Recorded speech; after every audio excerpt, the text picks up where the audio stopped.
I don't know if you saw, and I sort of encouraged it as well. Did you see the BBC Wales programme Fat versus Carbs? I did. Yes, Jamie I Owen watched and it. fair play to Yes. Jamie, who I know will be watching this, but Yeah. really interesting. And obviously, for those of you who haven't seen it, you can get it on BBC iPlayer, but it highlighted the guidelines that the government have been giving us for years and years and years, which have turned out that obesity in Wales has trebled. Diabetes is doubled, so they were trying to pin it on those guidelines. But you've been doing a lot of work. We've been talking a lot about fats and oils. Yes. Having nuts in our diet, the use of olive oil, as opposed to things like margarine and vegetable oil. Should we talk about that for a bit? Yeah, well, if we think about, there's a basic outlook on fats, really, is that there are 4 types of fats, really. We have with monounsaturated fats, polyunsaturated fats, saturated fats, and now we have trans fats. Trans fats was mentioned, Yeah. So trans fats are basically, they've taken a natural fat or oil and they've put it through a chemical process where they've I think they sort of bubble hydrogen through it somehow and use an enzyme, and that hydrogen bonds and takes away the unsaturated bonds, if you want. It's called an unsaturated fat is an unsaturated fat because it has spare chemical bondings there, double bonds rather than all single bonds. So they add hydrogen to it to take that away. It solidifies it, so it means that it's nice and spreadable for margarine. But it's got a huge amount of side effects in terms of our health. It's a big driver for cardiovascular disease, for cholesterol, high cholesterol levels, and bad high cholesterol levels.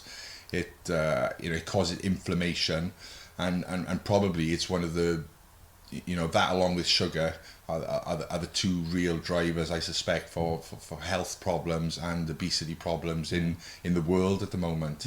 I've been doing a bit of research recently on something called selective eating disorder, where young children get into almost obsessive habits by eating branded foods. I mean, we can all, but it can be certain tins of stuff or packaged stuff, packaged ham.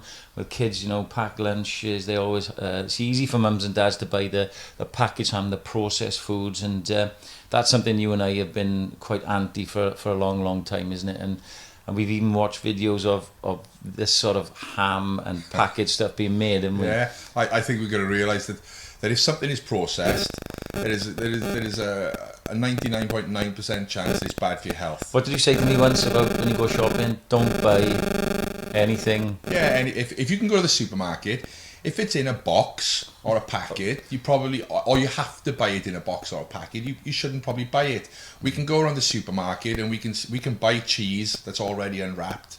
We can buy meat that's unwrapped. The vast majority of things that are in, perhaps with the exception of tins, but the vast majority of things that are in packets and boxes are unhealthy. So the things that are added to our breakfast cereals, it's basically a bit of corn with sugar added to it, or a bit of wheat with sugar added to it. When we look at pizzas and cheeses and cheese strings, the things that they put in those, they're not good for our health. And this is where mums and dads who do the shopping for the packed lunches and that get caught out, don't they? Because if you don't know these things, then you'll go and buy them because they're labelled almost sort of healthy or diet or low fat stuff, but then things like yogurts, cereal bars that you think you're doing good by your kids and yourselves, it's not right, is it? It's disguised. It is, because in the correct diet, fat is not unhealthy.